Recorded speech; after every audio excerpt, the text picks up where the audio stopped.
Togolese revolution, the Tower of the Guard, ending the usurpation and the deception of the ANC. The worst of crimes is not the one we commit, but the one we allow to commit. The recent events out of Togo are marked by the urgency of a nation's response to the terrorist attack in the northern part of the country. The stakes are crucial and the real threat: how to solve the squaring of the circle of going to war of a leader without legitimacy and without troops, in the face of the evil powers whose rampant risks sweeping the very foundations of the nation. This essential concern has been polluted for some time by a psychodrama in the Alliance Nationale pour le Changement, ANC, chaired by political ecoplasm called Jean-Pierre Fabre. What is it all about? The party, which has been nothing but a shadow of itself since its 4% harvest in the last presidential consultation, continues its long agony and descent to hell by the suspension and expulsion of some of its cadres. This is how Honorable Akpo is suspended from the party's decision-making bodies. As for the 7 members of the Federation from Europe, already delicate with the party's cassocks, they are simply dismissed, just like a piece of shit. The fault of the banners is to call for reforms for better legibility of party guidelines,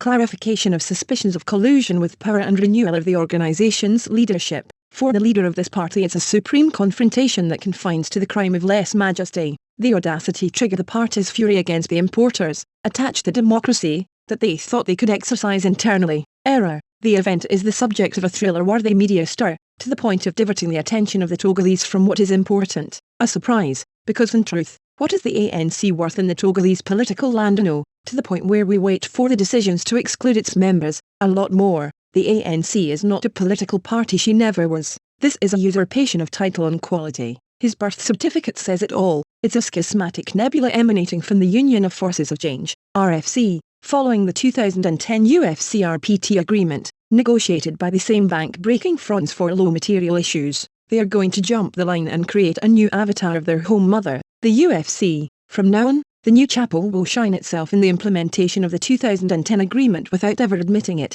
leaving to the UFC the weight of reprobation and the reproach of a nation. The ANC will therefore recycle a nationalist and sovereignist speech, serving as an ideological screen to the reality of their action, the active accompaniment of the dictatorship. It was never about this party to take power and exercise it. He prefers, as a true traitor, to adopt the opposition stance, with big shots of falsely manly chins, while working to strengthen ties with the satraps of the Togolese nation. It's not about turning the table over, as a revolutionary, but to serve yourself in the pan, as a reactionary. The ANC only have a change of name. She is adjusting to the status quo as the only political horizon, waiting for the French African power, tired of the Nassim dynasty, to call on her to perpetuate the looting and annihilation of the nation. Daughter of duplicity, this organization has lived in dualism and dies in imperfect contention. At the most, it is a for-profit center disguised as shadow theater, run by illusionists who gradually see the threads of their manipulation break apart one after the other, leaving disarticulated puppets, stunned by their found freedom.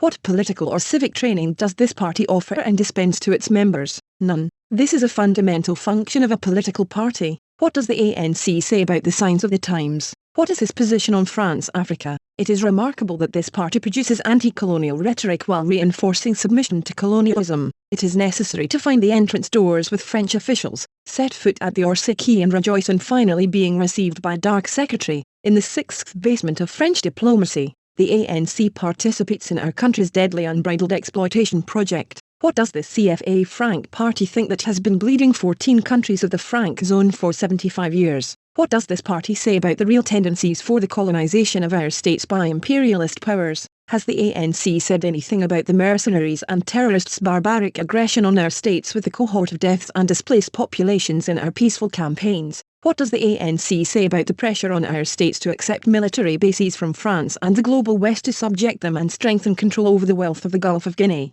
Has the de-dollarization and multipolarization of the world found a right to the ANC leadership? Quid of the regime change in Togo, a void of political thought, on these crucial issues? This party that claims a large facade, built with the active support of the dictatorship, is completely inaudible, but it is precisely on these structural themes that we expect a real political party, committed to the defense of the nation's sovereignty. The ANC bears the stigma of grouping of circumstance pursuing unimaginable goals, than the more lucid ones like Mkomi Taulaba, did discern early. The vain emptiness of the verb of a mediocre leadership sufficiently translates this deception. Listen carefully to his most prominent representatives speak, and you will hear the hiccups of the lie, the desert of an uninhabited, unincarnated and therefore inaudible word. Their tongue is distorted by duplicity and compromise, including Mr. Bollard testified at the funeral of the party's Secretary-General. the most candid or passionate, led by the Pangloss's anesthetic speech, are also beginning to move away from this graveyard. Exclusion or suspension is undoubtedly the best thing that can happen to them. ANC leaders have their eyes on the next fictitious election,